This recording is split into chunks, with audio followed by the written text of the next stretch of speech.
Yang siap diberkati oleh firman Tuhan, katakan dengan iman. Amin. Haleluya. Silakan duduk kekasih Tuhan, biji mata Tuhan. Ada shalom semuanya. Senang bersama dengan saudara. Haleluya. Saudara, tema saya pada hari ini adalah orang percaya di akhir zaman. Buka kurung, dilekatkan namun tak mau melekat, tutup kurung. Entah kenapa memang dalam tahun-tahun terakhir ini saya mau fokus atau saya digerakkan untuk bicara mengenai hal-hal yang berkaitan tentang nanti. Yang masa lalu itu penting kita pelajari sebagai bekal kita, sebagai pengalaman kita, supaya ke depan kita tidak jatuh dalam lubang yang sama kalau pengalaman masa lalu itu bicara soal hal yang salah. Maka orientasi kita harus ke depan, Bapak Ibu. Nah, tema khotbah saya, orang percaya di akhir zaman dilekatkan namun tak mau melekat ini, terinspirasi dari Yeremia 13 ayat 1 sampai 11. Mari sama-sama kita baca terlebih dahulu. Yeremia 13 ayat 1 sampai dengan yang ke-11. Izinkan saya membacanya dengan cepat, Bapak Ibu bisa memperhatikan ayat-ayatnya di layar, atau Bapak Ibu kalau tergerak hatinya juga bersama-sama saya bisa membacanya. Perikopnya diberi judul oleh Lembaga Alkitab Indonesia, ini menarik sekali, menggelitik saya. Ikat pinggang yang menjadi lapuk. Yeremia 13 ayat 1 dan seterusnya. Beginilah firman Tuhan kepadaku. Pergilah membeli ikat pinggang lenan. Ikatlah itu pada pinggangmu, tetapi jangan kau celupkan ke dalam air. Maka aku membeli ikat pinggang seperti yang difirmankan Tuhan, lalu mengikatnya pada pinggangku. Sesudah itu datanglah firman Tuhan kepadaku untuk kedua kalinya, bunyinya.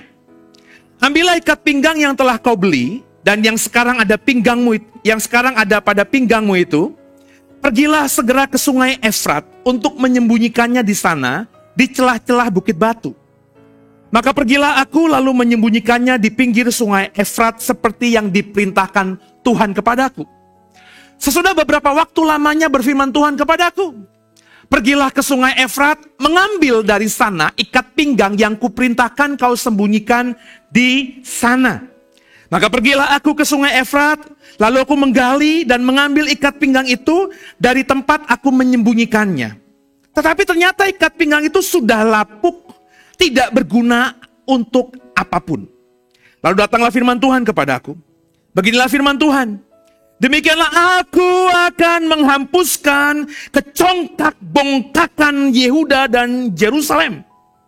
Bangsa yang jahat itu, yang enggan mendengarkan perkataan-perkataanku, yang mengikuti kedegilan hatinya dan mengikuti Allah lain untuk beribadah dan sujud menyembah kepada mereka, akan menjadi seperti ikat pinggang ini yang tidak berguna untuk apapun. Sebab seperti ikat pinggang melekat pada pinggang seseorang, demikianlah tadinya segenap kaum Israel dan segenap kaum Yehuda kulekatkan padaku. Demikianlah firman Tuhan, supaya mereka itu menjadi umat, menjadi ternama, terpuji dan terhormat bagiku. Tapi mereka ini tidak mau mendengar. Haleluya, terpujilah nama Tuhan. Saya tergelitik, tergoda, dan akhirnya mendalami, mengeksposisi ayat-ayat ini, saudara. Itu dimulai ketika beberapa minggu yang lalu, tepatnya mungkin 3 minggu yang lalu, saya tergerak hati untuk membuat suatu materi yang saya taruh di channel YouTube kita, The Warriors, tentang hubungan Sungai Efrat dengan akhir zaman. Saya terbiasa kalau saya mau mendalami satu buah topik, dalam hal ini kan saya mau mendalami Sungai Efrat di akhir zaman. Maka saya selalu mencari semua kata Sungai Efrat yang ada di Alkitab kita, baik yang di PL maupun yang di PB. Di PB cuma 2 kali dan itu ada di kitab Wahyu, dan 19 kali ketemu di Perjanjian Lama. Dan kebanyakan ada dalam kitab Yeremia ini. Maka akhirnya saya membaca, loh banyak sekali ya kata Sungai Efrat di Yeremia 13. Kemudian saya baca satu persatu ayatnya, sampailah saya ketemu ayat-ayat yang akan saya bagikan ini. Yeremia 13 ayat 11 ini, ketika saya membacanya, membuat saya tercekat gitu. Ada kalimat yang luar biasa mengena di hati saya, membuat hati ini bergejolak. Terus saya membayangkannya, saya merenungkannya untuk beberapa hari, dan akhirnya saya digerakkan untuk menggalinya lebih dalam lagi. Yakni kalimat yang berkata begini. Segenap kaum Israel, segenap kaum Yehuda, ku lekatkan kepadaku. Demikian firman Tuhan. Supaya mereka menjadi umat, menjadi ternama, terpuji, terhormat bagiku. Perhatikan kalimat berikutnya ini. Tetapi mereka itu tidak mau mendengar. Israel, kata Tuhan, menjadi umat Tuhan bukan karena mereka hebat. Bukan karena mereka takut akan Tuhan. Bukan karena mereka luar biasa dibandingkan dengan bangsa lain. Umat Israel, kata Alkitab, ya saya tidak nambah-nambahin. Itu di mata Tuhan ternama, di mata Tuhan terpuji, di mata Tuhan terhormat, sehingga mata Tuhan selalu menatap Israel, menjadi biji matanya, yang menyentuhnya akan Tuhan sikat semuanya. Itu semata-mata karena Alkitab kita mengatakan dalam ayat ini, Israel dilekatkan oleh Tuhan kepada dirinya. Seperti ikat pinggang yang Tuhan suruh Yeremia beli di pasar, pakai di pinggangmu, berguna. Dan akhirnya ikat pinggang itu menjadi kelihatan. Sebab ikat pinggang itu, kain lenan itu ketika dijual di pasar, gak bedanya dengan ikat pinggang atau kain-kain lainnya. Gak bermanfaat. Orang tahu itu mungkin buat ikat pinggang, tapi kalau belum dipakai ya biasa saja. Seperti misalnya Bapak Ibu pergi ke toko, ya, terus bapak-bapak lihat ada ikat pinggang yang digantung di tempat showroom atau di tempat toko-toko itu. Kita tahu itu ikat pinggang. Tapi ikat pinggang itu menjadi bermanfaat bagi saya. Ikat pinggang itu akhirnya saya perhatikan. Ikat pinggang itu akan membuat saya menjadi sesuatu yang luar biasa, sehingga saya akhirnya pede dengan tubuh saya, dengan pakaian saya. Karena ikat pinggang itu, ketika ikat pinggang itu saya beli, kemudian saya pakai kan. Kalau masih ada di toko, di gantung-gantungan itu, kita tahu itu mungkin mahal. Merek-merek ternama cuma lewat aja gitu. Tapi kalau sudah kau pakaikan, itu bermanfaat buat saya. Makanya Tuhan berkata, Israel, kau tuh benar-benar jadi biji mataku. Kau jadi umat pilihanku. Kau ternama, terpuji. Sehingga aku tuh gak bisa ngeliat ada bangsa-bangsa yang ngutak-ngatik kamu. Aku tuh gak mau ada orang-orang lain yang mengusik kamu. Aku jaga, aku protek engkau sedemikian rupa. Karena kau kulekatkan padaku. Kau menjadi kepala, bukan jadi ekor. Kau naik, gak pernah turun. Kau menjadi bangsa yang besar. Itu semata-mata ingat. Karena kau kulekatkan padaku. Tapi kalimat berikutnya yang terakhir di Yeremia 13 ayat 11 ini membuat saya miris. Tapi kamu, kata Tuhan, ini Tuhan loh yang ngomong loh, gak mau dengar.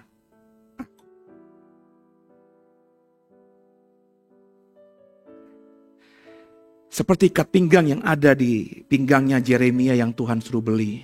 Kemudian Tuhan suruh taruh di celah-celah batu Sungai Efrat. Beberapa hari kemudian Yeremia disuruh Tuhan ambil lagi. ketika sudah tidak dipakai lagi, ditaruh di celah-celah batu untuk disembunyikan. Ikat pinggang yang tadinya Yeremia pakai, Yeremia perhatikan. Dilihat juga orang melihat Yeremia melihat ikat pinggangnya. Tapi ternyata ikat pinggang itu sudah menjadi lapuk. Ketika Israel gak mau dengar Tuhan. Israel kalau kita baca ayat pasal 13 tadi. Dihapuskan Tuhan. Israel menjadi ternama, terpuji, terhormat karena Tuhan lekatkan padanya. Seperti ikat pinggang dilekatkan pada pinggang supaya berguna, terlihat, dan bermanfaat bagi seseorang. Ketika Israel tidak mau mendengar, maka seperti ikat pinggang itu yang jadi lapuk. Maka Israel yang melepaskan diri dari Tuhan. Karena tidak pernah mau mendengar Tuhan. Sadar, tidak sadar, akan menjadi tidak berguna untuk Tuhan. Artinya tidak lagi jadi bangsa yang ternama, bangsa yang terpuji, bangsa yang terhormat. Coba kita naikkan lagi, tekankan ayat 10-nya. Bangsa yang jahat ini, kata Tuhan. Aku sudah lekatkan dirimu kepadaku loh. Kamu jadi sebesar ini, karena konteks Yeremia ketika menjadi nabinya Tuhan, Israel tuh sudah ada atau sudah punya wilayah sendiri. Daerah kekuasaannya luar biasa. Kau sudah seperti ini tapi kau jahat, kata Tuhan. Kau enggan mendengarkan perkataan-perkataanku yang mengikuti kedegilan hatinya, mengikuti Allah lain, beribadah bahkan sujud menyembah kepada mereka. Kamu akan menjadi seperti ikat pinggang ini yang tidak berguna untuk apapun. Dan kalau Tuhan sudah berfirman, firman-Nya ya dan amin. Dan pada faktanya saudara kekasih Tuhan, ketika saudara nanti menggali latar belakang kenapa ada kitab Yeremia. Kenapa Yeremia Tuhan pilih dari anak muda yang biasa-biasa saja, Tuhan pakai dirinya untuk menjadi nabi bagi Israel. Dan kita tahu akhirnya Nabi Yeremia masuk hitungan dalam iman orang Yahudi, termasuk iman orang Kristen, ditempatkan, diposisikan sebagai salah satu dari nabi besar. Nabi banyak di Alkitab kita, tapi nabi besar hanya segelintir saja. Nabi besar itu indikatornya apa? Indikatornya dia melayani Tuhan dengan durasi waktu yang panjang. Dia banyak mempengaruhi orang karena durasi waktu dipakai Tuhan yang panjang itu. Salah satu indikatornya adalah kitabnya yang kita temui di Alkitab, pasal-pasalnya banyak. Makanya disebut nabi besar. Itu bahasa sederhananya, saudara.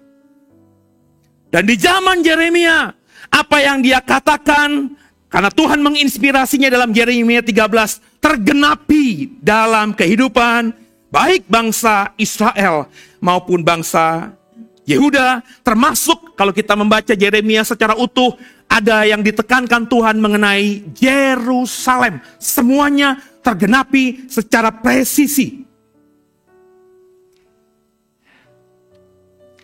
Israel, Yehuda, Yerusalem yang tadinya jaya karena Tuhan semata. Ketika mereka mulai sombong, gak mau dengar Tuhan. Aku bisa begini, raja-rajanya sombong. Aku bisa memerintah Yerusalem, memerintah Yehuda, memerintah Israel. Seperti sekarang ini, aku. Bukan cuma rajanya, kalau kau membaca kitab Yeremia sudah utuh, imam-imamnya. Itu lupa diri bahwa mereka itu dipakai Tuhan, dihormati oleh umat Israel karena Tuhan yang memilih mereka. Mereka lupa itu. Sehingga mereka menjadi imam yang congkak, imam yang sombong, imam yang mengambil kepentingan, yang mengambil sesuatu yang untuk dirinya dan dia terapkan kepada umatnya. Memperkaya dirinya. Kekasih Tuhan, biji mata Tuhan. Kalau rajanya model begitu, imamnya model begitu, maka pasti logikanya rakyatnya lebih brengsek lagi. Makanya gak heran kalau kau baca tadi, nanti ayat-ayatnya. Ya, Tuhan bilang, kamu sekarang ini, kamu gak ingat apa bagaimana aku menyertai engkau di padang gurun? Nenek moyangmu gak cerita apa? Sekarang kau menyembah kayu. Karena di zaman Yeremia, setiap keluarga Israel, itu punya berhala, punya Baal, terafim, yang dibuat dari kayu. Nanti saya jelaskan itu. Ini fakta. Menyedihkan. Satu sisi mereka menyembah kepada Elohim Adonai. Kalau orang Yehuda mungkin mereka beribadah di Bait Allah. Kalau orang Israel mungkin beribadah di Bukit Gerizim. Tapi di rumah-rumah mereka, mereka punya Baal-Baal sendiri.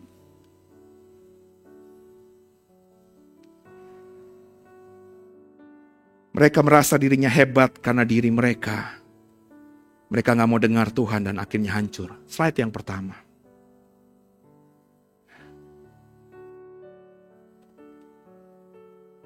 Israel ditaklukkan, hancur oleh Imperium Assyria, Asyur di 722 sebelum Masehi. Habis. Israel yang dibangun oleh raja-raja sebelumnya dengan mencurahkan darah, air mata, keringat, gone with the wind, begitu mudahnya oleh Asyur, takluk. Bagaimana dengan Yehuda? Yeremia 2 ayat 1 sampai 8.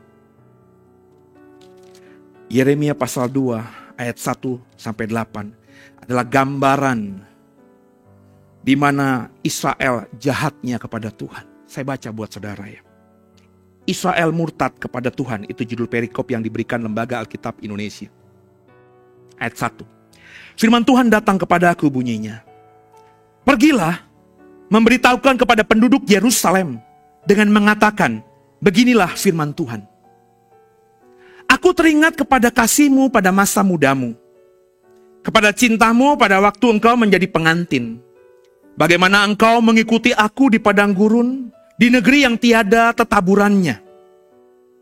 Ketika itu Israel kudus bagi Tuhan, sebagai buah bungaran dari hasil tanahnya. Semua orang yang memakannya menjadi bersalah. Malapetaka menimpa mereka. Demikianlah firman Tuhan. Gak bisa disentuh Israel oleh bangsa-bangsa lain. Ayat 4. Dengarlah firman Tuhan, hai kaum keturunan Yakub, hai segala kaum Israel, keturunan Israel. Beginilah firman Tuhan. Apakah kecuranganmu yang didapati nenek moyangmu padaku, sehingga mereka menjauh daripadaku? Mengikuti dewa kesia-siaan sampai mereka menjadi sia-sia. Dan mereka tidak lagi bertanya, di manakah Tuhan yang menuntun kita keluar dari tanah Mesir, yang memimpin kita di padang gurun, di tanah yang tandus dan yang lekuk, di tanah yang sangat kering dan gelap, di tanah yang tidak dilintasi oleh manusia dan tidak didiami oleh manusia. Aku telah membawa kamu ke tanah yang subur untuk menikmati buahnya dan segala yang baik daripadanya. Tapi segera setelah kamu masuk, kamu menajiskan tanahku. Tanah milikku telah kamu buat menjadi kekejian. Para imam tidak lagi bertanya, di mana Tuhan? Orang-orang melaksanakan hukum. Perhatikan baik-baik, kalimat ini menempelak saya luar biasa. Orang-orang, dalam hal ini tentu orang-orang Israel, bangsa Israel, umat Israel, orang-orang Israel, yang melaksanakan hukum apa ini? Taurat tentunya. Tidak mengenal aku lagi. Dan para gembala menurhaka terhadap aku. Para nabi bahkan bernubuat demi Baal. Mereka mengikuti apa yang tidak berguna. Ada kalimat di situ kata Tuhan kepada Yeremia untuk disampaikan kepada Israel. Katakan kepada bangsamu itu loh. Kalian melaksanakan hukum Taurat. Tapi tidak mengenal aku. Saya ngomong pakai bahasa saya hari ini 2023 kepada semua. Banyak orang Kristen melakukan ritualnya sebagai orang Kristen. Mungkin dia doa setiap pagi, doa setiap malam. Mungkin mereka baca Alkitab setiap hari. Hari Minggu pasti ada di gereja, online, outside, pokoknya beribadah hari Minggu. Mereka perjamuan kudus. Mereka melakukan tanggung jawabnya dengan mendukung gerejanya, memberikan persembahan khusus, persembahan mingguan, persembahan persepuluhan. Semua yang diatur gereja mereka lakukan. Badan mereka mungkin melayani Tuhan. Tapi sebenarnya, mengutip dari ayat yang saya baca tadi, mereka semua tidak mengenal aku. Kalau Bapak Ibu sudah dengarkan khotbah saya bukan cuma sekali, 2 kali, tapi sudah bertahun-tahun. Itulah yang menjadi kegalauan saya, kegelisahan saya. Makanya Bapak Ibu seringkali saya ucapkan, itu bukannya omong kosong, saya benar-benar ngomong dengan sungguh. Saya tidak bangga gereja dipenuhi oleh manusia-manusia. Saya nggak ada kebanggaan sama sekali melihat ada gereja bikin ibadah di Gelora Bung Karno penuh. Saya nggak akan bangga ketika nanti Badan Statistik Nasional mengatakan jumlah orang Kristen, warga negara Indonesia yang beragama Kristen, populasinya 30%. Saya nggak akan bangga dengan semua itu. Saya nggak akan bangga dengan munculnya banyak gereja di mana-mana.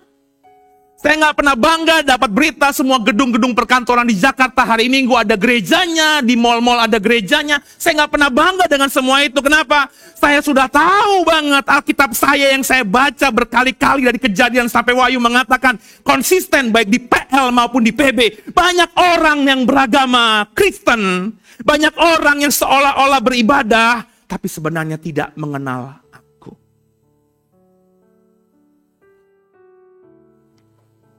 Ini nubuatan Yeremia. Kemudian kita buka ratapan. Ratapan itu juga yang menulis Yeremia. Ketika semua itu sudah terjadi. Coba kita buka ratapan 1. Ratapan 1 ayat 1 sampai 7. Bagaimana kita membaca, kebetulan tadarusan kitab Yeremia sudah lewat dan belum lama, baru 2 minggu lalu. Sehingga saya masih membekas bagaimana Yeremia ini hancur hatinya. Dia sebagai anak muda bertahun-tahun, berpuluh-puluh tahun yang lalu tinggal di Yerusalem, bangga banget. Ketika dia lahir orang tuanya mengajaknya ke bait Allah sebagai anak-anak, dia wah, bait Allahnya keren banget. Dia dibawa bapak ibunya melihat halaman istana raja di Yerusalem. Bangganya kami punya raja yang punya istana megah. Dan ketika Yeremia sudah tua, dia melihat semua itu hilang. Yeremia 2 ayat 1 sampai 8. Ratapannya Yeremia. Sebenarnya lebih tepat sebagai, kalau saya menafsirkannya, kalau ditafsirkan bukan ratapan tapi Yeremia berkata, mengapa Tuhan? Kata Yeremia begini, betapa terpencilnya kota itu, Yerusalem maksudnya. Yang dahulu ramai, laksana seorang jandalah ia. Yang dahulu agung di antara bangsa-bangsa, yang dahulu ratu di antara kota-kota, sekarang menjadi jajahan. Pada malam hari ia terseduh-seduh, menangis, air matanya bercucuran di pipi. Dari semua kekasihnya, tidak ada seorang pun yang menghibur dia. Semua temannya mengkhianatinya, mereka menjadi seterunya, menjadi musuhnya. Yehuda telah ditinggalkan penduduknya karena sengsara dan karena perbudakan yang berat. Ia tinggal di tengah-tengah bangsa-bangsa namun tidak mendapat ketentraman. Siapa saja yang menyerang dapat memasukinya pada saat ia terdesak. Jalan-jalan ke Sion diliputi duka cita karena pengunjung-pengunjung perayaan tidak ada. Sunyi senyaplah segala pintu gerbangnya. Berkeluh kesahlah imam-imamnya. Berpedih-pedih darah-darahnya. Dan diri sendiri pilu hatinya. Lawan-lawan menguasainya, seteru-seteru berbahagia. Sungguh Tuhan membuatnya merana. Karena banyak pelanggarannya.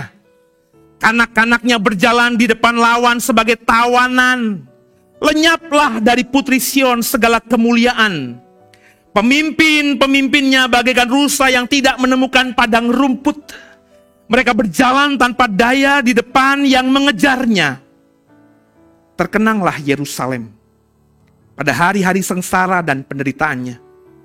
Akan segala harta benda yang dimilikinya dahulu kala. Tak kala penduduknya jatuh ke tangan lawan. Dan tidak ada penolong baginya. Para lawan memandangnya dan tertawa karena keruntuhannya. Kalau kau sudah membaca kitab Yeremia, di mana nabi ini dipakai Tuhan masa muda untuk mengingatkan orang Israel, mengingatkan orang Yehuda untuk bertobat, bertobat, tinggalkan Baalmu, kembali kepada Tuhan. Kalau tidak kalian akan hancur. Ditertawai oleh banyak orang. Mana mungkin negara kita yang besar ini akan ditaklukkan? Nabi-nabi palsu berkata tidak mungkin. Itu Nabi Yeremia, nabi palsu. Sebab Tuhan yang menuntun kita ke tanah ini. Dia menjanjikan kita negeri yang penuh madu, limpah dengan susu. Yeremia nabi palsu, itu kata nabi-nabi palsu lainnya.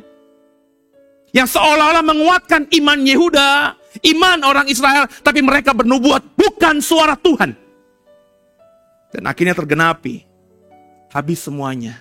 Kitab Ratapan itu muncul. Sampai pasal 5. Kau baca. Ya mungkin ketika kita membacanya, setiap kita akan menemukan rema yang berbeda. Mungkin karena saya agak melo dikit. Saya laki-laki yang agak gimana gitu kalau melihat orang gitu ya. Kemarin nonton Raffi dan Nagita, selebritis itu ulang tahun. Terus si istrinya Nagita dibikin nangis saja, saya berkaca-kaca. Saya kadang-kadang mikir, gila nih gue kayak gini-gini aja kok bisa nangis gitu ya. Terlebih ketika saya mendalami Ratapan, saudara. Saya bisa ngebayangin hancurnya hati orang-orang Yehuda yang bangga sebagai Yehuda. Bangga dengan bangsanya, bangga dengan bait Allahnya, bangga dengan istana rajanya, bangga dengan Tuhannya. Tapi akhirnya habis. Slide yang kedua. Yehuda akhirnya hancur. Oleh apa?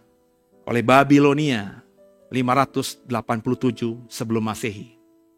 Yang konyolnya, tadi saya bilang dalam slide sebelumnya, Israel, saudara mereka di utara, takluk sama Asyur di tahun 722 sebelum Masehi. Itu ketika Israel, saudara mereka, ditaklukkan Asyur. Nabi-nabi Tuhan termasuk Yeremia sudah berkata, kalian lihat saudara kalian itu loh. Israel semuanya hancur.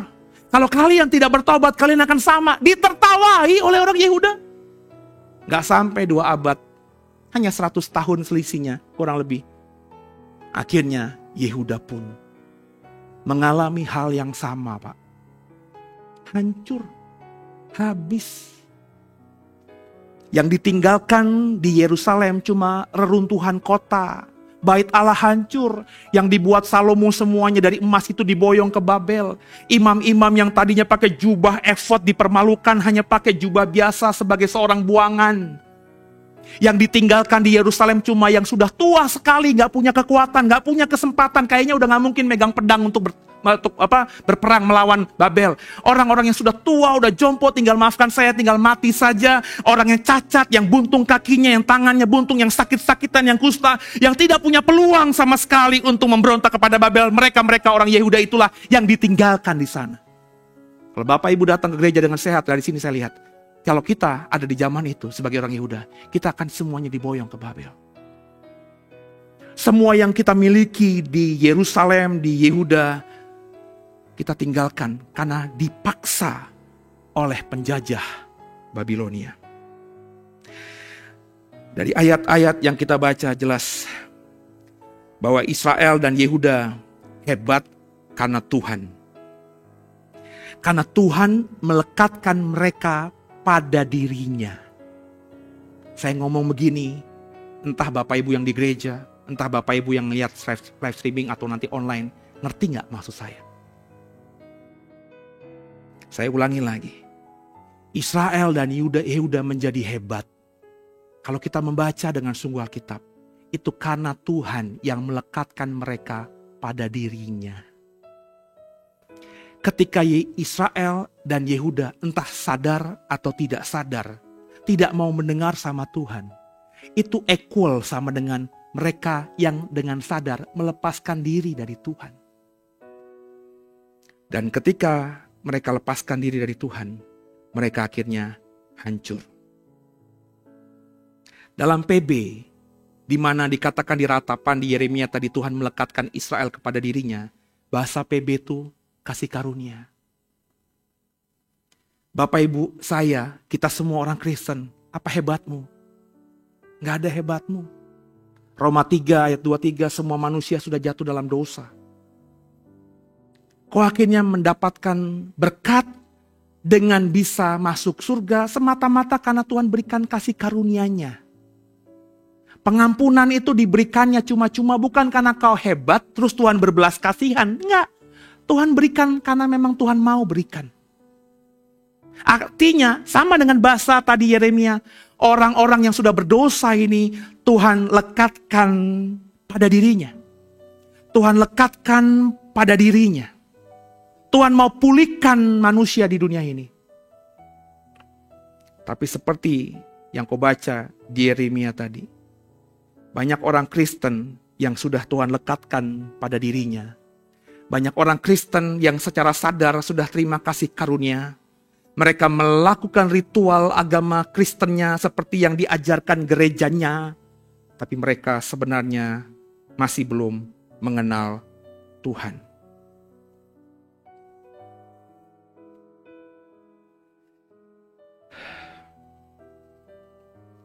Seperti Israel dan Yehuda, ketika dilekatkan dan menjadi bangsa yang besar, mereka sombong.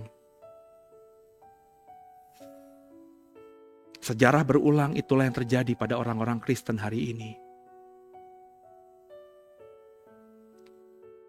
Merasa dirinya sekarang ini karena dirinya hebat memang. Banyak orang Kristen yang saya perhatikan gak sadar bahwa kau hebat. Tadi lagunya, kau dapat mujizat. Itu karena aku yang berikan, karena kau melekat padaku.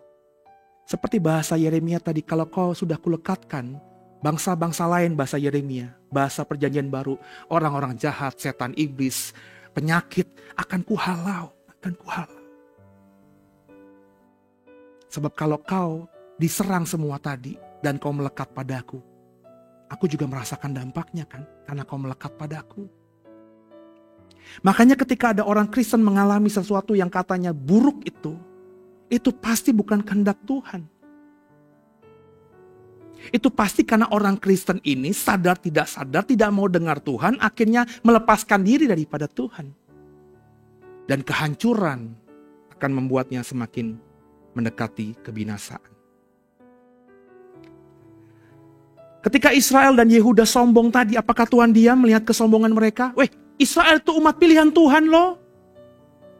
Tuhan sayang sama dia, berapa banyak janji Tuhan terhadap Israel. Tapi kita tidak pernah membaca itu dengan komprehensif, dengan lengkap. Sehingga yang kita baca itu Tuhan sayang sama Israel, Tuhan jadikan Israel biji matanya, Tuhan jadikan Israel belahan hatinya dan lain sebagainya. Tanpa kita memperhatikan ketika si belahan hatinya Tuhan, ketika biji matanya Tuhan ini, ketika umat pilihan Tuhan ini dengan sadar sombong, tidak mau dengar, Tuhan juga punya prinsip. Seperti Israel Tuhan biarkan hancur oleh Asyur. Gak pernah kembali Pak Israel itu Pak. Saya pernah bikin program di YouTube itu. Ketika Asyur menguasai Israel itu lebih kejam daripada Belanda yang punya prinsip kita pelajari di SD, divide et impera. Pecah belah dan jajahlah. Asyur gak begitu Pak. Lebih dahsyat daripada itu. Imperium Assyria ketika berkuasa di dunia kuno itu, dia menaklukkan banyak bangsa Pak. Assyria menaklukkan bangsa A, B, C, D, E. Contohnya begitu. Ketika dia menaklukkan bangsa A, seluruh penduduk bangsa A itu dipaksa keluar dari tanah airnya. Ditaruh di bangsa E, di wilayah bangsa E. Sebaliknya, ketika dia sudah berhasil menaklukkan bangsa E, itu orang-orang rakyat bangsa E diboyong, dipaksa keluar untuk meninggalkan tanah airnya dan tinggal di wilayah bangsa A. Sehingga apa yang terjadi? Nasionalisme bangsa-bangsa yang ditaklukkan Assyria hancur. Karena ketika saya tinggal di wilayah yang bukan tanah air saya tinggal di wilayah yang asing, maka saya tidak ada cinta terhadap tanah ini. Maka untuk memberontak tidak ada. Itulah yang terjadi. Makanya Israel gak pernah pulih Pak. 10 suku itu terserak ke seluruh dunia. Dan tidak pernah mereka kembali untuk memulihkan wilayah mereka di Israel. Gak pernah.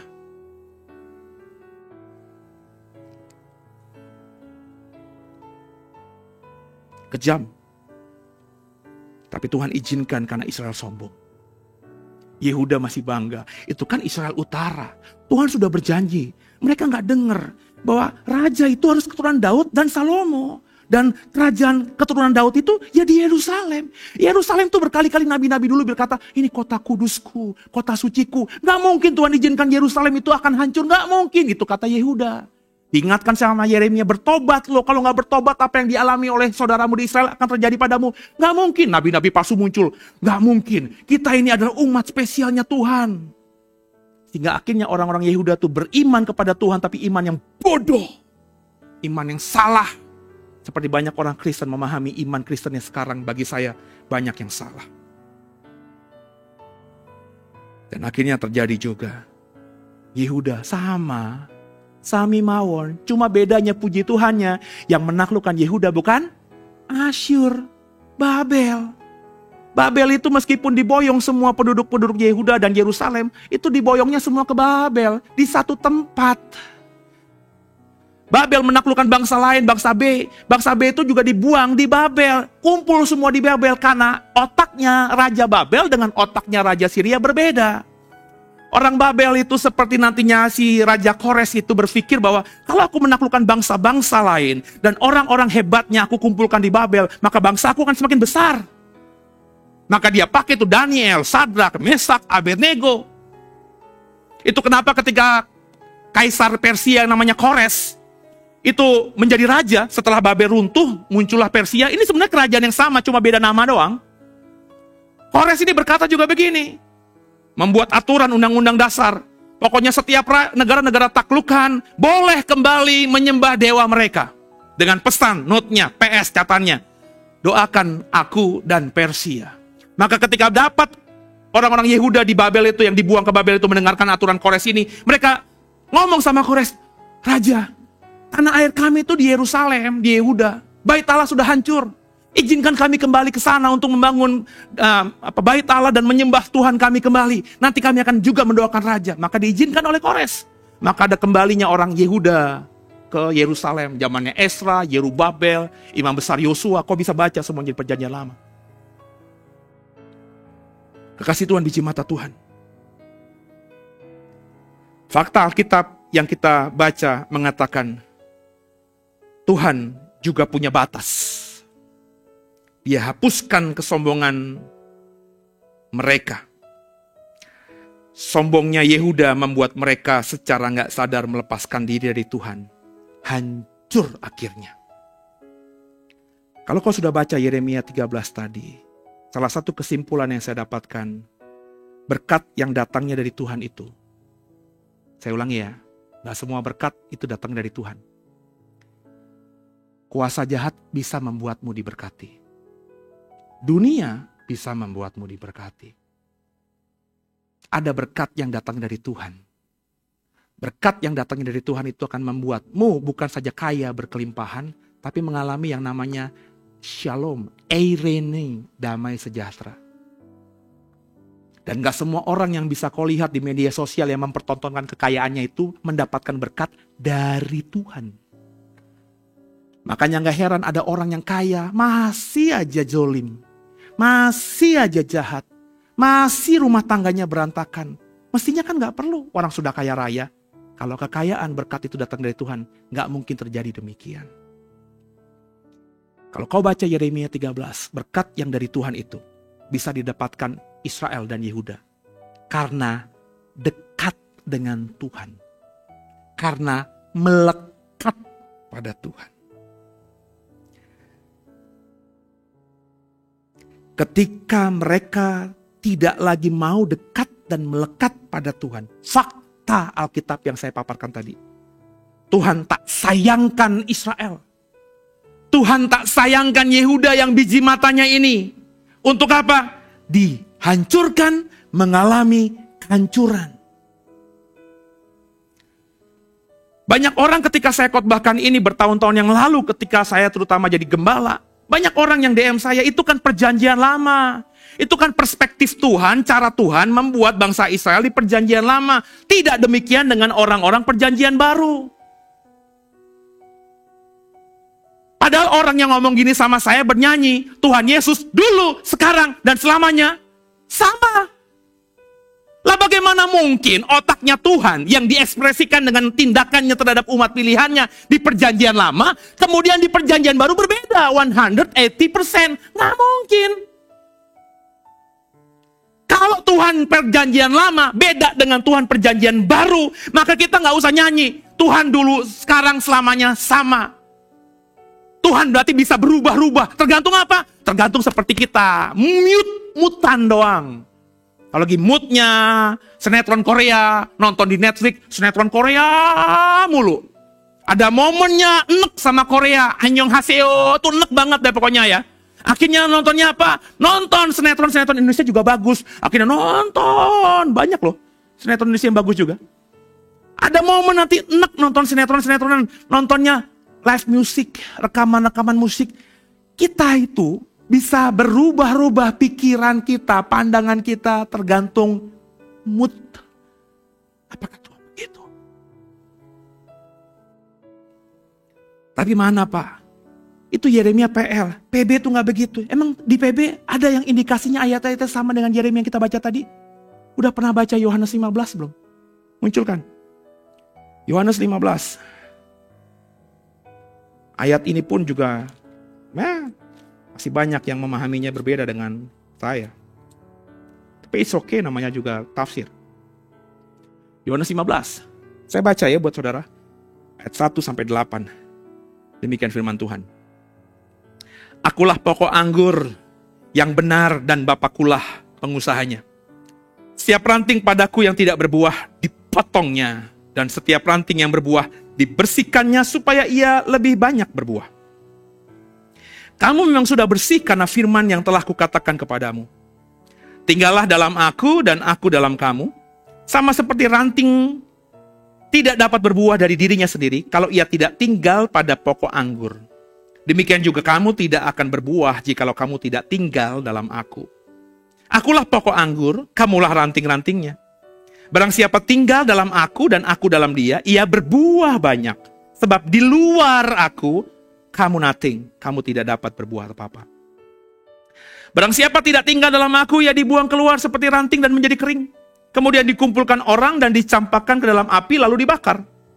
Jikalau kamu tinggal dalam aku dan firmanku tinggal dalam kamu, mintalah apa saja yang kau kehendaki, maka kamu akan menerimanya. Dalam hal inilah Bapakku dipermuliakan, yaitu jika kamu berbuah banyak dan dengan demikian kamu adalah murid-muridku. Saudara, kalau kau membaca dengan kepala dingin tanpa terlebih dahulu dipengaruhi oleh penafsiran A, B, C, D, teologi, doktrin A, B, C, D, kau akan menemukan similar, kesamaan, kemiripan, ide dari Yeremia 13 dengan Yohanes 15. Di Yeremia 13, Israel yang tidak mau dengar Tuhan, yang sombong, yang kemarin hebat, ternama, itu karena melekat sama Tuhan. Dan karena mereka nggak mau dengar, mereka dihukum, habis, hancur. Mereka nggak mendengar, mereka melepaskan ikatan mereka dari Tuhan, akhirnya mereka hancur. Kurang lebih sama dengan ide dari apa yang Yesus ajarkan di Yohanes 15 ini. Kamu tuh akan berbuah lebat kalau kau melekat, tinggal in me. Tinggal dalam aku dalam kau. Tapi kalau kau tidak mau tinggal dalam aku, kau tidak akan berbuah. Dan kalau tidak berbuah, sama seperti ranting yang akhirnya tidak berbuah, kemudian dipotong dan dibuang, kering dan dibakar. Demikian juga orang-orang yang tidak berbuah karena tidak mau melekat kepadaku. Saudara biji mata Tuhan, di ayat 2 coba dimunculkan kembali. Ini yang menjadi banyak perdebatan. Sekitar 7 atau 8 tahun yang lalu, ada sebuah gereja di Manado memisahkan diri dengan gereja induknya, kemudian bergabung dengan sinode yang menaungi The Way hari ini. So, hari itu saya ke sana, ketemu dengan banyak pendetanya, dan ada satu pendetanya itu berbeda pengajaran dengan saya soal isu Yohanes 15 ini. Dia berkata begini, dia minta saya ketemu di warung kopi, di Manado kan banyak warung kopi ya. So kita makan biapong, kita makan bubur Manado, terus ada ngopi gitu, sarapan pagi. Terus dia berkata begini, Pak, di ayat 2 ini, Setiap ranting padaku yang tidak berbuah dipotongnya. Kata dipotongnya itu bukan dipotongnya, Pak. Coba munculkan slide yang saya kasih paling terakhir. Bukan slide gambar, tapi slide yang Nah, kata dia nih, kata dipotongnya dalam Yohanes 15 ayat 2 ini, itu dari kata aire, Pak. Ya, dia orang ini ngajarin saya pakai bahasa Yunani, saya senyum-senyum aja. Dari kata dasar airo, Pak. Yang kalau kita lihat kamus Strong, kamus teologia, ya, kamus bahasa Ibrani, Yunani ke dalam bahasa Inggris, itu diterjemahkan ke dalam bahasa Inggris menjadi to raise, diangkat, ya, lift up, ya, to raise, raise itu apa? Bukan. Raise itu apa artinya? Diambil. Oh iya, pokoknya diambil, diangkat gitu ya. Lift up juga demikian. Memang ada pengertian dalam bahasa Inggris take away, remove atau dipindahkan atau dibusnahkan atau dihapuskan gitu ya. Tapi perhatikan Pak, to raise Pak. Jadi dia berkata, yang benar itu Pak, kembali ke ayat 2, Yohanes 15 ayat 2. Yang benar itu Pak, bukan di ayat 2. Bukan dipotong, bukan di cut off. Tapi diangkat. Terus dia pakai analogi. Ya seperti orang kalau, Bapak sih, kita orang Indonesia emang gak pernah, anggur itu bukan sebuah tanaman buah yang populer gitu ya. Tapi kalau Bapak lihat di YouTube gitu ya, di luar negeri, di Italia, di Prancis, di Eropa yang memang kebun anggurnya banyak, itu memang ranting yang jatuh ke tanah Pak, yang menempel pada tanah itu nggak mungkin berbuah. Maka petani anggur akan mengangkat ranting itu terus ditaruh di atasnya Pak. Supaya apa? Supaya berbuah. Maka yang benar itu ya diangkat Pak. Maka orang Kristen tuh nggak mungkin Pak dibunuh sama Tuhan. Orang Kristen tuh nggak mungkin binasa. Orang Kristen kalau sudah percaya pakai selamat, tetap selamat selama-lamanya Pak. Tuhan akan angkat naik dia. Dia jatuh, diangkat lagi sama Tuhan sampai dia akhirnya berbuah. Analogi yang masuk akal. Analogi yang masuk akal. Saya sempat bergumul karena dia tadi menggunakan tadi ya, kamus Strong tadi ya. Saya pikir ini orang berarti bukan orang sembarangan gitu ya. Tapi setelah saya akhirnya mengenal dia dan kenapa dia bisa mengatakan hal itu, ya, ketika kita terus berdiskusi, saya tahu pendeta siapa yang dia dengar. Nangkep ya? Ajaran apa yang dia dengar? Oh, saya tahu. Oh, lu dengerin pendeta ini rupanya. Dan kami-kami yang belajar teologi tahu pendeta ini itu memang doktrinnya seperti itu. Jadi orang ini mendapatkan informasi tadi, itu bukan dia menggali. Dia hanya copy paste dari pendeta yang dia dengar. Makanya ketika saya datang ke gereja itu mengajarkan hal yang berbeda, dia ngajak ngobrol untuk klarifikasi bahwa saya salah, yang benar ini. Bapak Ibu, sederhananya begini. Saya selalu mengatakan sering juga sih. Saya tidak sepakat dengan LAI terjemahannya kurang pas, yang pas menurut saya begini. Ya, itu kan sah-sah saja. Tapi saya selalu juga mengatakan sebelum saya memakai terjemahan saya sendiri, saya selalu melihat terjemahan yang ada kan. Oke ya. Coba cek dulu terjemahan yang lain, jangan LAI. Karena kadang-kadang namanya terjemahan bisa kurang tepat. Problemnya saudara, semua terjemahan Inggris. Ini saya sudah dapatkan informasinya bertahun-tahun yang lalu. Saya punya aplikasi BibleSoft, saya punya aplikasi BibleWorks, saya punya aplikasi Logos. Saya punya aplikasi-aplikasi yang dimiliki oleh orang-orang yang memang kerjaannya setiap hari mengeksposisi Alkitab yang disebut dengan teolog PL, teolog PB. Saya punya aplikasinya di rumah saya. Kalau Alkitab bentuk buku di rumah saya, yang saya punya terjemahan Inggris paling cuma King James, NIV, Amplified Bible. Cuma 4 itu doang, Amplified Bible. Yang lainnya saya nggak punya. Tapi dengan handphone saya bisa cross check juga semua terjemahan Inggris yang ada. Dan hampir semua terjemahan Inggris yang ada di Alkitab saya tentang Yohanes 15 ayat 2, tidak ada yang menerjemahkannya dengan lift up. Kebanyakan menerjemahkannya apa? Menerjemahkannya cut off. Dan paling banyak take away. Yang diikuti oleh LAI. Kalau ranting tidak berbuah, dipangkas, cut off, dipotong. Dan terjemahan Inggris yang banyak, King James menggunakannya, NIV menggunakannya, NSB menggunakannya. Bahkan terjemahan Inggris yang literal menggunakannya take away. Diambil dari pokok anggur itu. Karena dia tidak berbuah. Dan akhirnya kita tahu endingnya Yohanes 15 ayat terakhir. Dibakar. Lagian saudara, kita coba pakai logika sederhana saja. Kalau apa kata rekan saya itu benar, bahwa carang itu Pak kalau nggak berbuah diangkat, ditaruh di atas supaya dia berbuah. Artinya kan dia menganalogikan semua orang Kristen berbuah. Benar ya? Kan logika sederhananya gitu. Semua orang yang Kristen pasti berbuah. Tapi faktanya, coba jujur aja deh. Apakah semua orang Kristen berbuah? Baru minggu kemarin, semua orang di Indonesia tahu, ada yang menembak polisi, itu orang Kristen. Bahkan ketika kasusnya awal ada pendeta besar, berusaha memprovokasi keluarga dari korban polisi yang ditembak itu. Saya nggak perlu sebut namanya kan? Tapi di persidangan, entah persidangan, banyak orang, Pak persidangan di Indonesia nggak, ini Pak bla bla bla bisa diatur. Apapun alasannya, itu inkrah di pengadilan. Bahwa sang jenderal ini terbukti di pengadilan berkata, tembak kepada orang di bawahnya. Untuk menghabisi rekannya. Padahal yang nyuruh nembak-nembak ini, orang Kristen.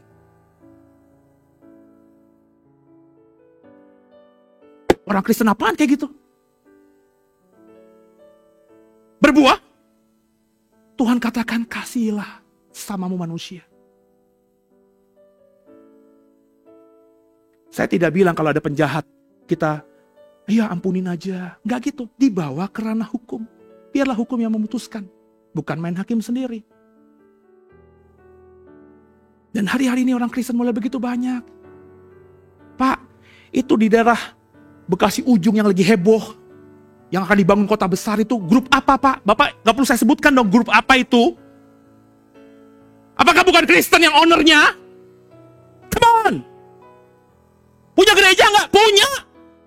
Di daerah Serpong ini ada gerejanya, paling gak gereja besar di Serpong, itu afiliasi grup besar ini. Saya ngomong keras ini supaya Bapak Ibu terbuka gitu. Gak semua orang Kristen berbuah. Dan gak penting banget, saya punya pemimpin nanti 2024 kalau ada yang Kristen maju, terus kita coblos dia. Saya bilang, lihat track recordnya, jangan lihat agamanya. Karena banyak orang beragama Kristen pun, maafkan saya, brengseknya minta ampun. Termasuk banyak pendeta. Pendeta jinah cabul, pendeta kawin cerai, pendeta berkali-kali melakukan hal salah, korupsi lagi. Kekasih Tuhan, biji mata Tuhan. Terus ada orang mengajarkan, enggak. Orang Kristen tuh pokoknya selama dia Kristen, dia akan masuk surga kalau mati kapanpun. Come on. Dia gak pernah baca Alkitab. Kalaupun dia baca Alkitab dengan maunya sendiri, memperkosa firman, berkali-kali saya bilang.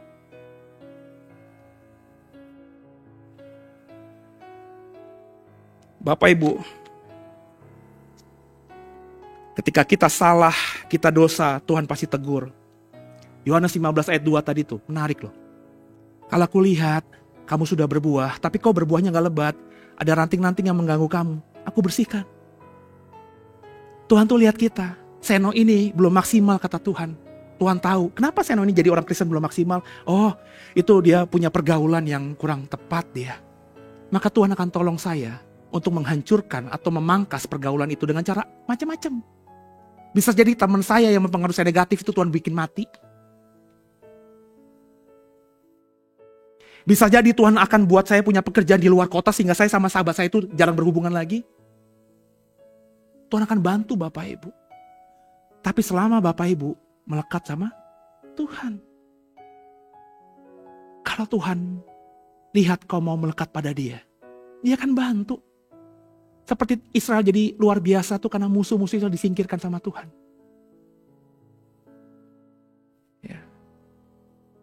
Ya saya belum lama curhat sama Bu Baby kan. Coba lo pikir, yang terjadi sama lo apa enggak begini? Beberapa saudara saya tahu pernah curhat sama saya. Apakah kau bisa lepas dari masalah itu karena hebat dirimu? Come on. Karena Tuhan sayang sama lo. Kenapa? Karena Tuhan tahu lo mau melekat sama dia. Sebagai manusia kan kita emang gak sempurna ya. Ada aja kilaf, ada aja salah. Tapi karena Tuhan tahu, meskipun kau kilaf salah itu gak kau sengaja. Aku tahu kau sebenarnya mau, tapi karena kau masih manusia belum sempurna, ya wajar lah. Nah aku tolong ya. Maka Tuhan bantu kita untuk keluar dari masalah itu. Dengan harapan tentu Tuhan jangan buat lagi yang kayak sama kayak kemarin ya. Nangkep ya? Seno ini gak sempurna Pak. Banyak blunder juga Pak. Tapi 8 tahun, 9 tahun kau bersama aku, pernah lihat aku meminta-minta, susah, menderita? Enggak. Karena ketika Tuhan tolong saya dan Tuhan tolong saya karena saya salah, saya tidak mengulangi kesalahan yang sama itu. Jadi sikap Tuhan itu sama Pak. Dia lakukan kepada Israel Yehuda sama, dan sekarang dia akan melakukan sama dengan orang percaya, yakni orang Kristen. Artinya apa? Kita juga berpeluang hancur, terbakar, jika kita terus-terus gak sadar, jika kita gak mau dengar Tuhan. Kalau kau sombong, kau merasa, aku bisa kok, ini bisnis bisa, chill. Maka saya bilang, banyak orang, teman-teman saya, inner circle saya, kalau kau saya sebut namanya, lu pasti tahu lah, gak mungkin gak tahu lah. Yang saya tahunya belakangan begitu. Dia pakai otaknya dia sebagai pebisnis, ini bisa nih, ini cuan nih. Dia ambil keputusan, saya yakin gak berdoa. Sebab kalau berdoa Tuhan gak mungkin tidak bersuara kepadanya untuk tidak melakukan hal itu. Tapi ketika semuanya berantakan, dia baru curhat sama saya bilang, kenapa lo lakuin ini? Orang yang lo ajak kerjasama itu gue tahu banget. Ya kalau udah begini gimana dong? Ayo pelan-pelan Pak, pulih. Ayo pelan-pelan Bu, pulih. Andelin Tuhan. Kalau kau mau bertobat, Tuhan akan pulihkan dirimu. Tapi banyak kita, kadang-kadang itu terlalu sombong dan mengatakan bahwa aku yang benar. Pasti salah, pasti gak tahu apa-apa, yang benar tuh gua. Orang kalau udah begini Bapak Ibu, sombongnya minta ampun, habis. Yohanes 15 mengajarkan kita bisa terus dalam berkat dan kasih-Nya jika kita apa? Ayat 3, Yohanes 15 ayat 3. Kamu memang sudah bersih karena firman yang telah kukatakan kepadamu. Kau akan semakin hari Tuhan bersihkan, bukan kau yang membersihkan diri ya. Yang membersihkan itu Tuhan. Yang memangkas dirimu, yang membuat dirimu semakin elok, semakin cantik, semakin tampan, semakin indah di mata Tuhan itu Tuhan, bukan dirimu. Maka Tuhan yang bersihkan itu. Dia tua, Tuhan yang buat itu indah sehingga kau bisa berbuah lebat. Caranya gimana? Ya dengar firman Tuhan. Karena firman yang telah kukatakan kepadamu. Berarti orang yang mau dengar Tuhan adalah orang yang mau dengar firman Tuhan. Tentu bukan cuma dengar ya, tapi melakukan juga. Itu akan tinggal dalamnya. Dan ayat ini berkata, kalau kau sudah tinggal dalam aku, automatically aku tinggal dalam kamu. Kalau kamu sudah tinggal dalam aku tinggal dalam kamu. Andai kata kamu masih punya permintaan, mintalah apa saja yang kau kendaki. Maka aku, kata Tuhan, akan melakukannya. Waduh. Tapi kalau saya menafsirkannya gak perlu saya minta. Kalau saya sudah melekat sama Tuhan, saya tinggal dalam Tuhan dan Tuhan tinggal dalam kita. Kan deg-deg jantung saya, isi hati saya Tuhan tahu dong. Maka saya gak pernah minta-minta Pak. Nyaris sekali saya jarang minta-minta sama Tuhan. Kalau saya minta itu bukan minta materi, minta hikmat supaya saya tidak salah melangkah dalam keputusan saya ini. Ini sama saudara. Kalau bahasa Yeremia 13 tadi, kalau kau mau jadi ternama, terpuji, terhormat di mata Tuhan, saudara harus dengar Tuhan. Kalau nggak dengar, saudara akan habis, kata Yeremia 13. Nah ekspresi orang-orang yang tidak mau mendengar suara Tuhan tuh dari Yeremia 13, kalau kita kembali ke nats kita bagaimana? Coba munculkan ayat 10. Di beberapa menit tersisa saya akan cepat mengatakan ini. Yeremia 13 ayat 10. Bangsa yang jahat ini yang enggan mendengarkan perkataan-perkataanku, yang mengikuti kedegilan hatinya, mengikuti Allah lain untuk beribadah dan sujud menyembah kepada mereka, akan menjadi seperti ikat pinggang ini yang tidak berguna untuk apapun. Slide saya munculkan. Jadi orang yang tidak mau mendengar Tuhan itu, kata Yeremia 13. Slide yang ketiga ya, gambar ya. Oke, ini tadi ranting yang tidak berbuah. Lanjut. Perhatikan. Yehuda tidak mau dengar Tuhan. Itu kata ayat 10 Yeremia 13. Karena ikut kedegilan hati mereka. King James itu terjemahannya walk in the imagination of their heart. Berjalan cuma dengan imajinasi atau bayangan hatinya saja. New King James mengatakan follow the dictates of their heart. Mengikuti apa yang didikte hatinya. Jadi kedegilan hati. Orang di akhir zaman itu nanti akhirnya binasa, hancur. Orang Kristen itu kata Tuhan melakukan semua hukumku, melakukan semua perintahku tapi gak kenal aku. Itu karena sebenarnya secara fakta kata Tuhan mengikuti kedegilan hati mereka. Maka penting Bapak Ibu apa, siapa yang ada di hatimu. Sebab isi hatimu itu akan membuat kau berimajinasi. Isi hatimu itu akan mendikte apapun langkah yang akan kita ambil ke depan. Kok nggak ujuk-ujuk datang hari ini minggu ini ke gereja? Kok nggak ujuk-ujuk hari ini nonton channel YouTube The Way untuk ikut live streaming ibadah ini? Karena semata-mata begitu. Karena ada isi hati pasti. Kenapa kok harus ke The Way bukan ke tempat lain? Kenapa harus ke gereja? Kok nggak ke tempat lain? Maka penting untuk tanya pada diri, apa, siapa yang ada dalam hati kita ini. Apa dan siapa isi hatimu? Firman Tuhan dan Tuhan, atau pikiran dunia dan yang jahat?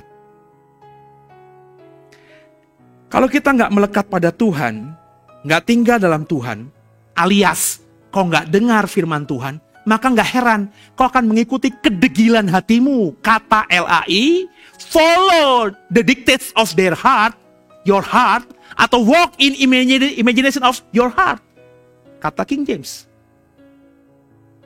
Maka apa yang ada di hati kita, isi hati kita, suara hati kita ini harus jelas. Siapa yang bersuara? Dan jangan naif kau berkata, orang Kristen itu suara hatinya pasti Tuhan. Jangan naif begitu Bapak Ibu. Bagaimana mungkin isi hatimu Tuhan kalau kau gak pernah dengar firman Tuhan? Saya pakai hitung-hitungan matematis karena beberapa saudara sukanya matematis begitu. Satu hari berapa jam? 24 jam. Dengerin saya. Satu minggu berapa hari? 7. Berarti dalam satu minggu ada berapa jam? 7 kali 24. Berapa itu? 168 jam. Seminggu setiap manusia yang masih hidup akan melewati 168 jam. Pertanyaan saya jawab jujur di hatimu masing-masing. Dari 180 jam, 88 jam itu, berapa jam kau dengar Tuhan? Kalau boleh jujur, kau hanya dengar Tuhan 30 menit sampai 60 menit, 1 jam. Di hari Minggu doang. So bayangin, matematis nih. 168 jam dalam seminggu. 1 jam kau dengar Tuhan. Sisanya 167 jam. Kau dengar siapa? So bagaimana mungkin kalau 167 jam kau dengar dunia, terus kau berasumsi hatimu ada Tuhan? Jangan naif kemudian berkata, saya sudah 1 jam Pak dengar Tuhan di hari Minggu. Terus kau berkata, hatiku ada Tuhan. Wong 167 jam lainnya kau pakai untuk nonton-nonton yang gak baik. Untuk kebenaran firman Tuhan. Hanya memuaskan maumu, nafsumu. Penasaran Pak. Itu di Netflix itu si Song itu yang Glory itu episode terakhir ini saya belum nonton. Jangan dipikir gue gak tahu.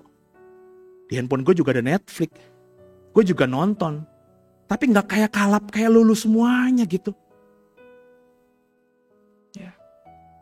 Saya bahkan sering diketawain, Pak Seno gak punya penasaran. Penasaran Pak. Tapi saya penasarannya gak terikat sama film, tanya Silvi, tanya anak-anak saya. Saya kalau nonton film, terlambat nih ya, sudah 16 episode misalnya, ya sinetron Korea udah muncul di Netflix, berarti kan udah sampai habis ya. Saya nontonnya gimana? Sehari saya bisa nonton, habis. Gak usah sehari lah. 3 jam saya bisa nonton habis. Kenapa? Skip. Pokoknya intinya gue tahu masalahnya apa, selesainya bagaimana. Istri saya sampai ketawa, Papa sih nonton begitu? Dalam hati saya gak pernah utarakan sama dia. Karena gue gak terikat sama itu, cuma penasaran aja. Ini kok mulainya begini, endingnya begini. Nah supaya gimana? Oh ini masalahnya. Gue gak perlu nonton sampai 1 jam begitu. Kenapa? Gue gak terikat sama hal itu. Paling kan nanti kalau ada jemaat, Bapak Ibu, nyak-nyak, mak-mak, ngajak ngomong gue sinetron Korea, gue nyambung lah gitu. Itu aja. Kasih Tuhan biji mata Tuhan. Jadi apa yang kau dengar, saudara? Come on. Cukupkah hanya 1 jam? Bahkan 1 jam kau dengar saya hari Minggu, kau kadang-kadang angkat jam. Nih, bacotnya gak bisa habis nih pendeta nih. Lama bener, udah jam 1 lewat nih. Itu aja kau udah panas sekali pantatmu untuk pulang cepat.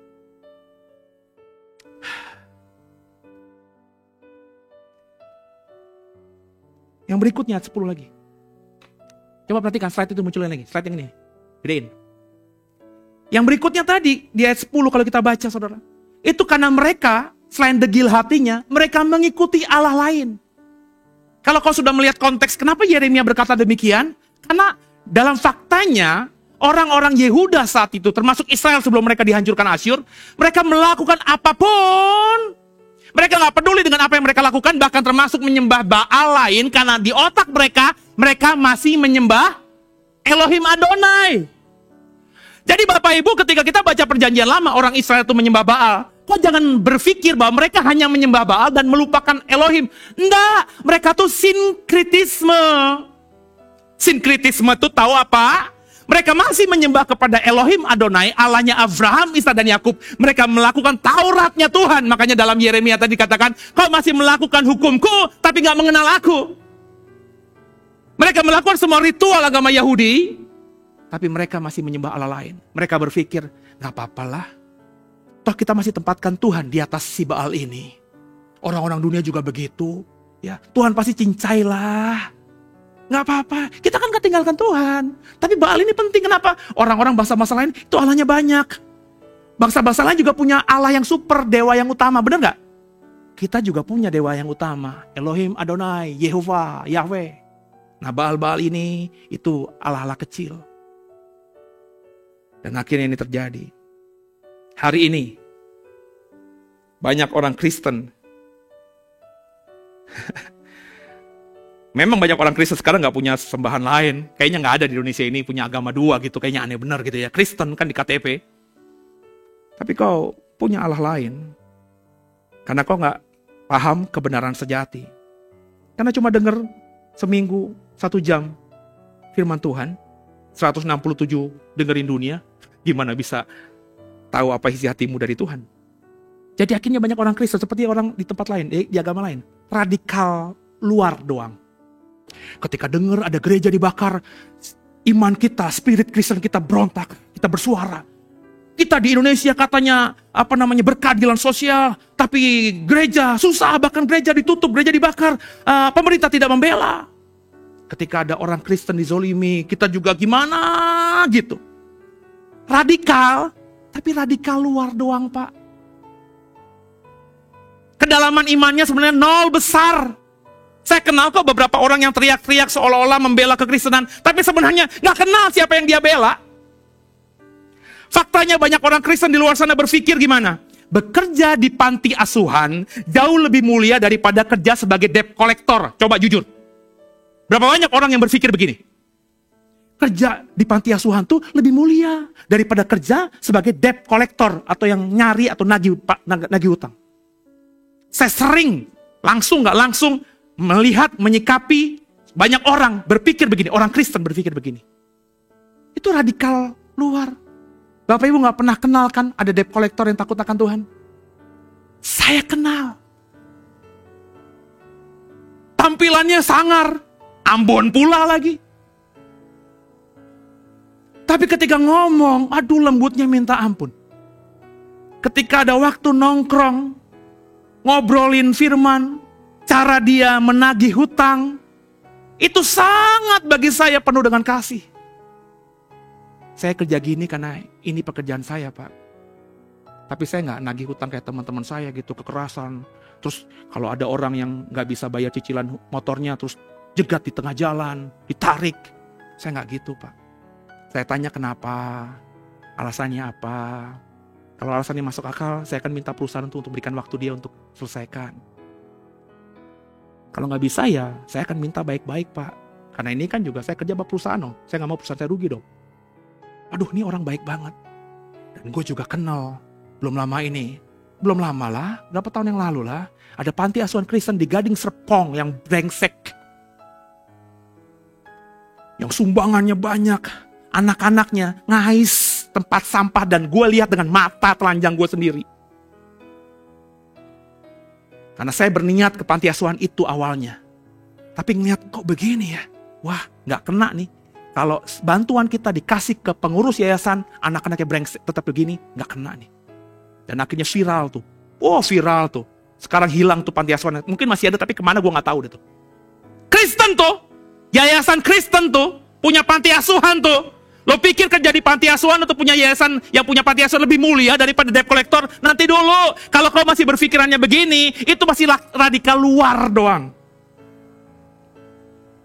Sama kayak orang Kristen. Kerja di kantor itu lebih baik daripada kerja di bank.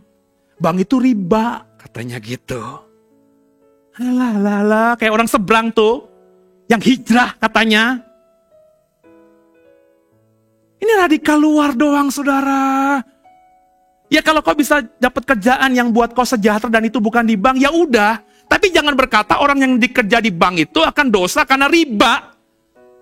Pemerintah mengatur itu, Alkitab saya mengatakan tunduk pada pemerintah dong.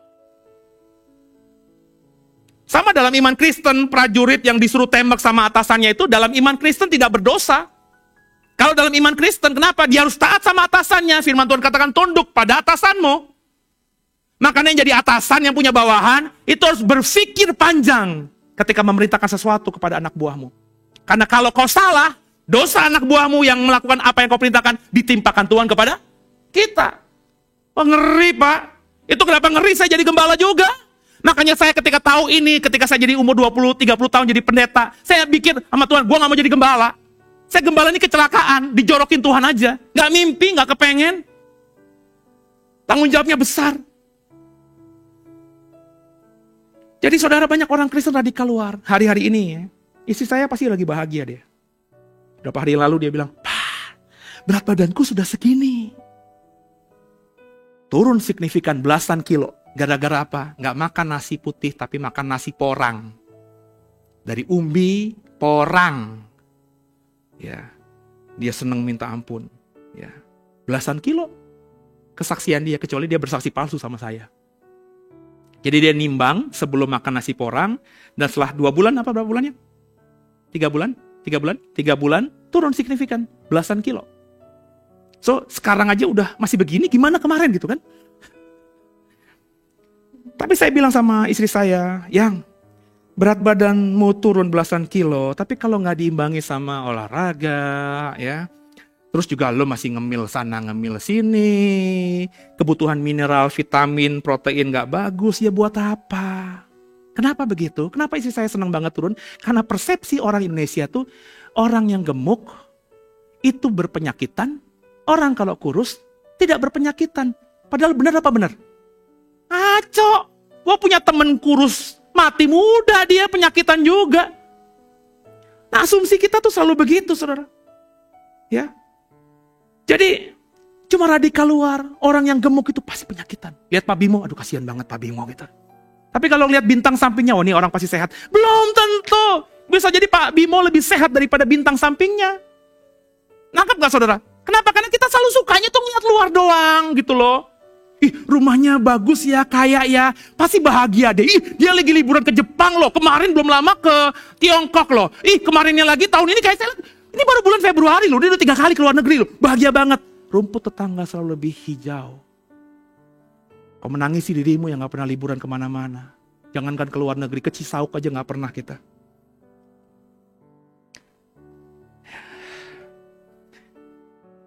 Saudara, jadi kalau mau sehat, saya bilang sama istri saya, umur panjang, banyak baca, saya bilang. Literatur di YouTube kan banyak kan. Nonton YouTube aja, gimana makan yang bagus, pola hidup yang sehat, pola makan yang bagus. Coba diterapin. Ya kalau kita di YouTube, makannya buah stroberi. Ya kalau itu mahal bagi kita, ya gak usah stroberi lah, belagu-belagu amat sih. Pepaya aja sama-sama merah juga kok. Kenapa kita harus presisi ngikutin di YouTube gitu loh? Stroberi itu faktanya mahal, satu box kecil gitu 20.000. Belum tentu bagus. Pepaya 20.000 bisa makan sampai 2 hari. Vitaminnya sama, kandungannya sama. Kenapa kita belagu-belagu? Mau makan pir-pir yang mahal banget itu, yang harganya bisa 100 ribu cuma satu. Padahal pir yang murahan juga ada. Jadi ayo sama-sama kita belajar untuk melihat bukan cuma tampilan luar, bukan radikal luar. Kayak beberapa tahun yang lalu, saudara. Orang bilang gini, jangan makan nasi putih.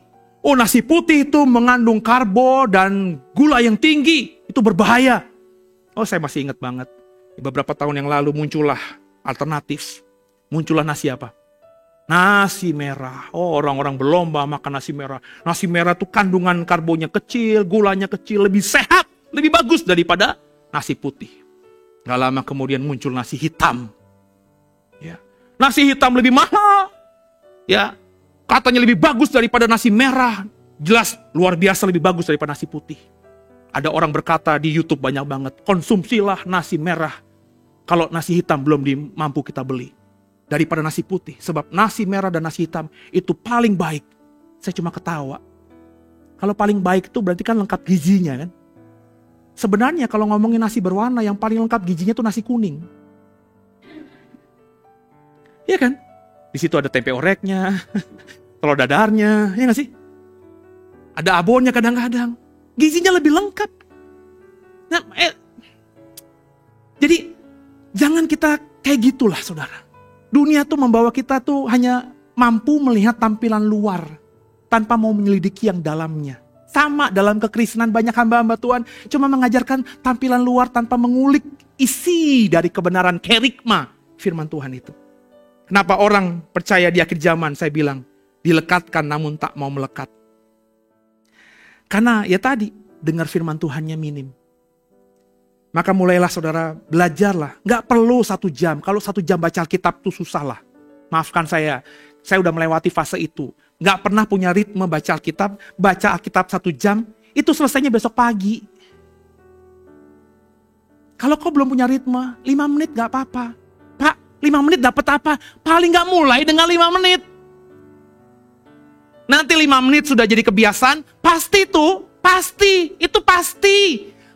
Kurang nih, gue tambahin lah.